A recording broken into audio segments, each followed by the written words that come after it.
Je te confirme que Ferrego, il était en prison parce qu'il y avait une personne qui m'avait appelé. Carabou, pour le numéro de Bissoti, parce qu'on a pesé, il jour on les équipes et tout. C'était pour te faire plaisir. Non, c'était pas pour me faire plaisir. Moi, je connais la personne. Bah non, il y a une personne. C'est la même chose, bref, Ibanda. Albanda, libéré, voilà. Il et puis il est mis à l'arme. Ah, il s'en a fait souci, vous m'en faites. Il était ému quand même. Il a souci en tout cas. Oh,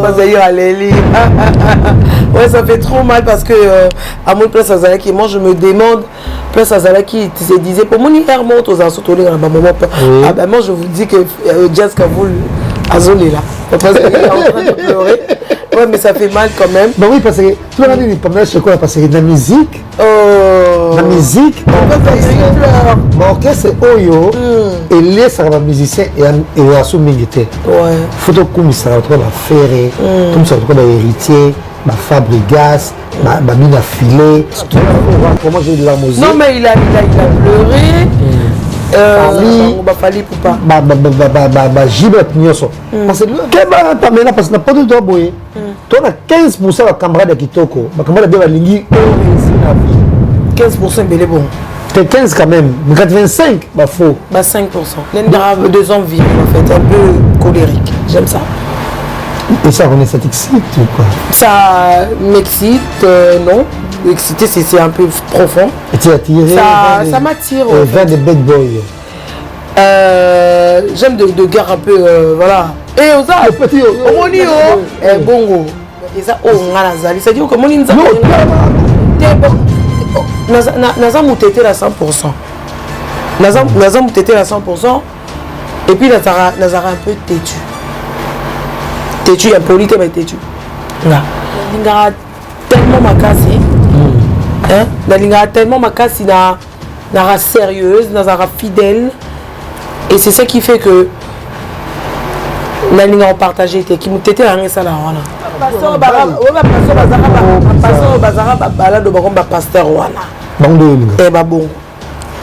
bizarrement, je te dis. Le pasteur non. Ah, pasteur il est déjà écarté. John Angolo, et puis non, bimate. Comment on va bimate? C'est la coquinga. C'est l'esprit. Là déjà, je parle par rapport à la spiritas. Vous comprenez, tu peux être un pasteur, mais au monde a nzamba zora bateau ba à récupérer bango. Banelo ka envier ba utara kuna sokoto ba na Yesu. Ah ouais. Vous coiffez sans attraper de microbes. C'est possible. L'art de bien soigner votre look, votre chevelure grâce aux spécialistes. Et ça se passe au salon de coiffure sans microbes. Venez soigner votre look au niveau de la chevelure, au numéro 70 du boulevard Anatole France, à Saint-Denis, métroporte de Paris. Salon de coiffure sans microbes. Vous êtes accueillis chaleureusement. Sans microbes. Un salon de coiffure. Un design moderne. Des coiffeurs jeunes et compétents. Vraiment des pros. Les pros de la chevelure et du look moderne. C'est au salon de coiffure sans microbes. Avec Patrick Massidi, le professionnel. T10 Tosa Olia, le salon de coiffure sans microbes. Un salon chic avec des coiffeurs très branchés. Pour votre réservation, un seul numéro de téléphone. Les 06 05 71 90 61. Venez vivre sans microbes. Votre salon de coiffure sans microbes à Saint-Denis, porte de Paris. Et ça bouteille à puissant. Sans microbes. C'est chez nous. Bienvenue à tous et merci de nous rejoindre. C'est une émission spéciale où nous recevons pour vous la seule et l'unique Pamela Shekola, toujours belle, toujours bien habillée. Moi, on a poto pizza solo. oh lelo soki bana poto basalaka poto balongisi la congolaise ma mère Malou bakotala Pamela bike mais non moi peut fois à boy toujours belle Pamela et konango de ba king balobaka what's not problème mokilité dossier partout boni. Oui, ça va. En tout cas, c'est un grand plaisir. Ça fait longtemps, hein, Jazz Kavou, le papa Zahir. Avant mon maman Kayou. En tout cas, c'est un grand plaisir. Toi, on a dit RC News. Comme d'habitude, Lenga Congo et Lenga Makas. Des gros bisous à tout le monde. Et à Glody Diasuka, Marlène Kassanga, la maman d'éternité éternelle. Et à tout le monde, en tout cas, c'est un grand plaisir de se lelo. Même si nous pas ménage chez Kola de retour de temps en autre, nous on rappelle à DRC, nous sommes à chaque fois analyse na papa Zahir, nous les capina donc en tout cas mingi pe koto, voilà. Pourquoi pas les Lenga Congo? Lenga Congo, on les a parlé, on a Pongi. Dodo donc so ba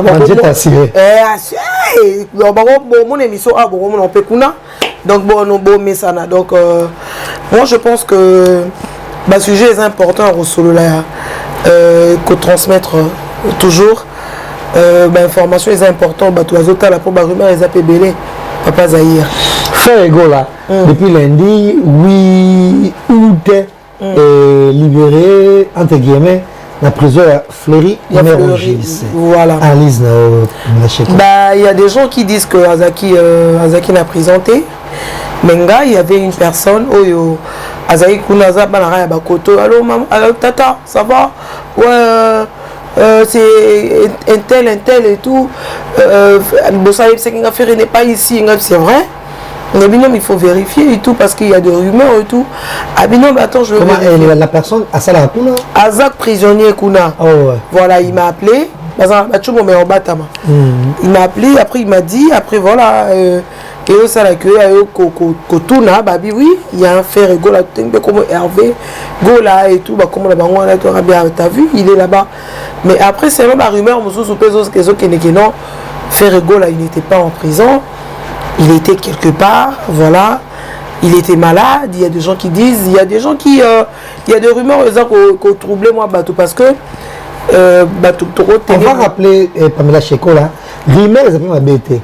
Rumeur et prétention la vérité. Bazan a droit. Prétention na likambomoko bodo, vous appelez le kuta et vous appelez il y a solo rumeur. Mais c'est qu'on a mon ma BT pourquoi parce que tout le monde a Kofi Olomide qui a fait autant de années à Banaoya déjà dans nos pototés ça fait 11 ans après Oya voilà c'était clair que non Kofi Olomide il y avait de gens comment de danseuses au Bafunda qui est en supposant que Bana qui violé bango tu vois il y avait des cas séquestration et tout il y avait des cas au biso dans le monde mais affaire est-il là te habiter mais est-il que bien que pour naïe et moi je dans autre tenir et regarder papa Zahir parce que bien que c'est une star il y a musique Nabiso mais à cause de la vie privée hein, ça arrive aussi non que fait Ego à bon vie privée nous entre guillemets et ça se peut bref le côté mais est-il qu'il y a information va publier qui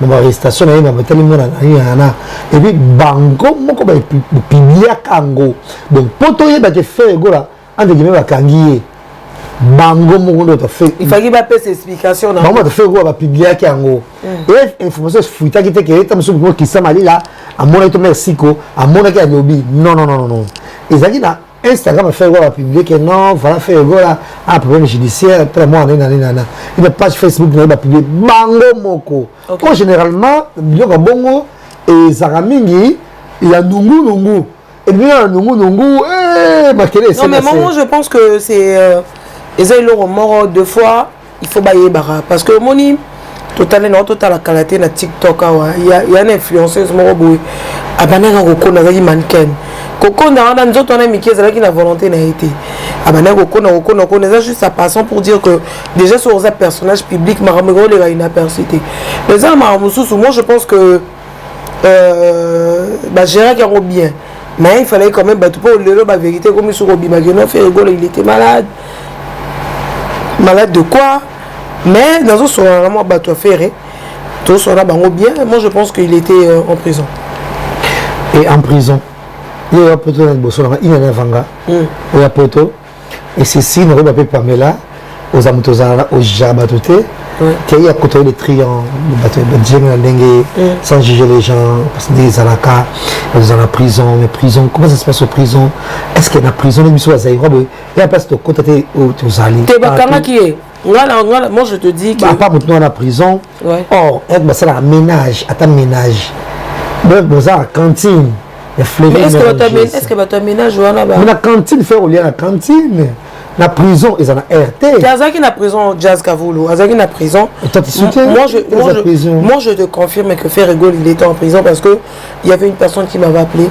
Carabou, pour venir on a bisoti, parce qu'on a pesé, jour on les équipes qui tout non tourné pas. C'était pour te faire plaisir. Non, c'était pas pour me faire plaisir. Moi, je connais la personne. Bah non, aïe, c'est un pena que Ferrego là, Azati. Après, ma tata, attends, je vais vérifier. Akiatouni, Azo tout la mundele wana na matoi nanga oui. Il est. Oh oui, pourquoi ça peut arriver en tout cas. Non, mais ça arrive. Moi, je pense que le mieux, c'est que Ferrego là, il est dehors. Parce que c'est. Tout ça, Ferrego là, dans ma grand. Asali, dans ma carrière, Azala ma cambo, Asala ma musique, les alliés nostalgiques. Lélo. Moi, je soutiens l'artiste.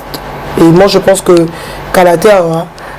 N'habite ce bozo comme ça là, il y en a beaucoup de bozo comme ça porter parole, j'aime pas, je veux pas. Mais au moins je vais transmettre un message que le 17 conférence de presse est ça. Pas lequel le 17? Le 17. Voilà. On va se dire elle c'est pas Mela Chekola, double brassard, la seule et unique maman à Paris, pas une béto ça y est, bah on invité partout. À un problème t'es à recouvrir matin à Rosala, à Rosala à Rosala. Ah, quand il m'a raison à Kozala, doit ça m'amener qui te regarde ton lingara. Mais, tu as une vidéo peu mimi, fait là, la musique, parce que je dois signaler que fait quand même commis actif. Il y a beaucoup sur les réseaux sociaux. Tu as une vidéo tout à l'heure. Et ils ont les canaux Instagram naé basali dio ba mise na mise bazoye ba ça ça kuna ba c'est pas ndenga aza bref aza ibanda albanda libéré voilà il y a tout là et puis il est mis à larmes ah ça n'a pas de souci vraiment fait il était ému quand même en tout cas oh papa Zahir Aléli ouais ça fait trop mal parce que à mon place à Zalaki moi je me demande place à Zalaki se disait pour mon hier monte aux assoutolés dans ma maman ah ben moi je vous dis que Jazz Kavoul Azolé là papa Zahir est en train de pleurer ouais mais ça fait mal quand même bah oui parce que tout le monde dit pendant chez quoi parce que la musique la musique bon papa Zahir il pleure bon ok c'est Oyo et les ça va musicien et à sous mingité ouais photo comme ça va trouver ferré comme ça va trouver héritier ma Fabrigas ma mine à filet bon ok c'est ça actif mine à filet 50 personnes 50 musiciens ma fali pour pas Gilbert Nyoso parce que la musique n'a fait fantir papa bon va mi boulou non mon boulou t'es sur mon boulou non se noter là déjà fidélité ça passe pas je parle dans le papa il y a caractère pasteur Moïse Mbi voilà bon au premier fan yewana tu es sur rien yewana bon mon déjà de nature il est actif et moi tu vois non je peux pas parler de ma vie privée genre vas-y quand si je vis avec une personne et que de Omélie attend 5 mois c'est un cooking ça trop dur on a ça mais si on a un niveau que John a le balan ça les loroté et puis non bimate comment mobile mo bimate c'est un cooking c'est un esprit là déjà je parle par rapport à spiritas aux autres tu peux être un pasteur mais au monde a nzamba zora bateau ba bunga nzela à récupérer bango banelo ko ya envier te ba utara kuna sokoto ba ina Yesu ba vandi c'est des gens comme ça des pasteurs comme ça mais on va passer Moïse Mbié oui abana bo mona ba mama nzambe mais azana parcours atane pas za bo pasteur on a azana ba parcours déjà no mona kaiwana de lui voir comme ça, tu vois que c'est... Voilà. Et puis, on va passer à bon, soit à Balavani. Mon mieux, c'est Victor. Oui, pour moi, c'est bien sûr, mais bah bon. Non, bah papa, il y a master. Mon tout. Ah ouais? Ouais. Voilà, c'était là, Pamela Shekola. Tu comptes demander même tout sur cette émission sur les lots pour dire que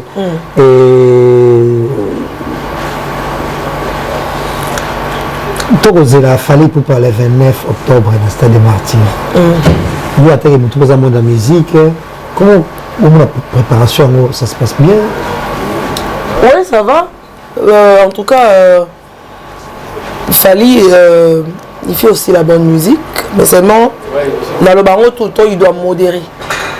Modération, Fali, ça par rapport il y a qui Fali. C'était petit à petit, il monte. A commis. Là, personnellement, la ligne a Fali. On a apprécié par rapport à Moussala Salah parce que Fali, n'a aucun zémo béton, on a Citigo, Albi,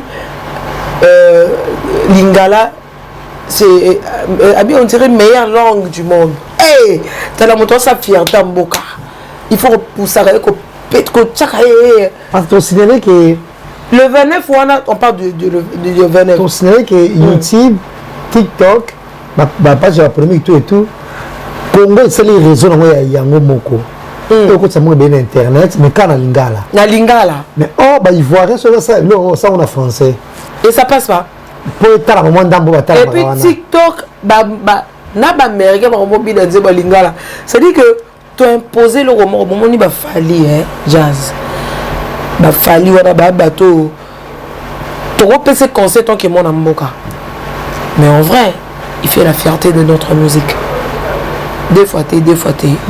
Inos B 23 ans a triomphé à Broadway à New York, salle comble. Bah Inos bien c'est là comment mon selou. Ingalati. Azo bina kuna aux États-Unis, azo beta kuna ba China na panneau ya États-Unis, Amérique, na New York. C'est le Congo qui gagne. Moi je pars de la culture, j'aime ma culture. J'adore ma culture. Je suis fière d'être congolaise. C'est bon. Est-ce que Pamela Shekola Landa yo lelo soki mutu mo amonani alingi penza kaka abala Pamela Shekola faza balanga intelligent atimba ne makasi et faut timba soit timbité simbate bon et simba noko timbi c'est mais musala je sais pas le temps nazo pe sa critère je t'impose pas. C'est-à-dire que tu as continué à sens au la sagesse. Il faut que tu aies timide. Timide, ma timba. Maëlé. Timide, ma timba. On appelle cet exemple. Caleb. Caleb, ne? Ouais, théâtre. Caleb, on a mis ça. Tu as dit timba. Au moins, tu as timba. À ça, tu as l'ombre.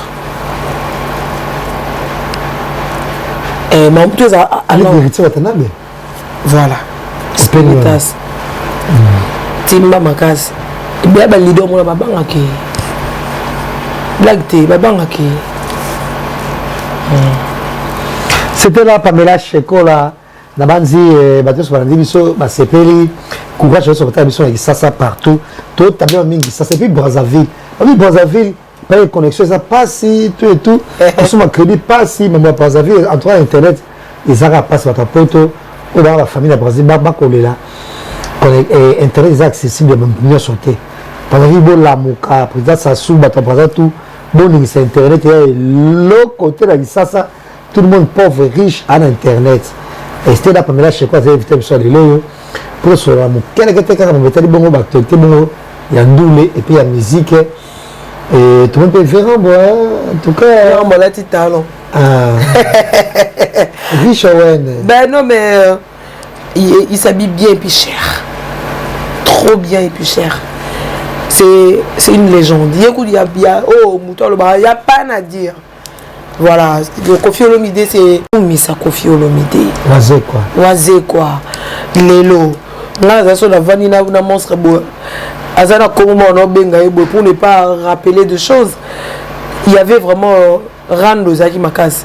Mais aujourd'hui, ils ont compris que Bato Bele Bakoufi Bakei, à Lobby en Opabi, photo immortalisé, Kofi Olomide. Kofi, il est comme ça, il fait des trucs. Moutabana buzz depuis, c'est lui. Pour Mamoulot, aussi les Arabes, monotonie en fait. C'est déjà une personne qui a. Oh, bah non, ça, on va voir Kofi Olomide et tout, et moi, je pense que les gens ne voient pas Kofi Boy, 60 et quelques, mais elles peuvent exister toujours la musique. Il y a des photos de Garba Fleur. Et puis par rapport à Rolate, il n'y a pas Nadi, Azolate, Azolate. Eh, Talaba Kofi, je profite de l'occasion de saluer Sandra Kazadili Sassi. Ben voilà, moi je pense que la musique congolaise, c'est le Congo qui gagne. Voilà. Merci à tout le monde. Je salue, merci que Gobeli Chapara, André Joua, elle ne fait pas comme les autres, et qui est branché sur Gossip DRC News. Big up, comme ça je l'ai fait à Karine, qui était déjà dans un restaurant digital, dans Bruxelles, parce que et Namo ça n'a jamais touré. Il y a un tési là, on regarde à Bruxelles, et ils ont sauvé le le 20 août, arabe l'impa, parce que on a eu un et Narumo s'appelle Titse Madilou Guillaume Onokoko et merci également toujours dans Bruxelles on a mon bon on a et na Kitata Izine Orlandanga on peut pas on a depuis sur les années équipe de France après c'est sur maman Annie Mavungu la Courneuve 167 avenue Paul Voyant Couturier la Courneuve et voilà quoi. De gros bisous à tout le monde. Équipe de France. Trésor Ngano Papa Yoyo. Cyril Kina Fumo ya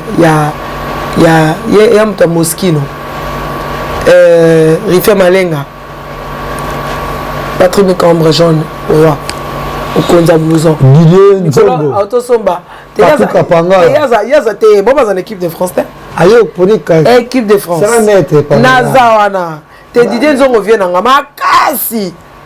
Patou Kapanga là. Tu n'es bien été dans mon été. Zanete, Filens Mangoyi. Viens dans là. Voilà, ça mobile, il y a grande soeur dans la moutette là. Véro Mangoyi. Voilà, il y a Bétara qui était là. Moyongande. Voilà quoi, voilà, il n'y a pas à dire, je ne peux rien dire. Merci, comme ça, et bon week-end, comme ça je l'ai fait. Anacha Aoundou, ainsi qu'à Christian Malila, tout le monde, nous sommes sur les Léo. Merdi Zanfouila, F. Sarkozy, président de fan club tu es Nosbi, dans le monde, à Rolanda, c'est un plaisir. Merci d'avoir que cette émission soit avec vous. Au revoir. Au revoir.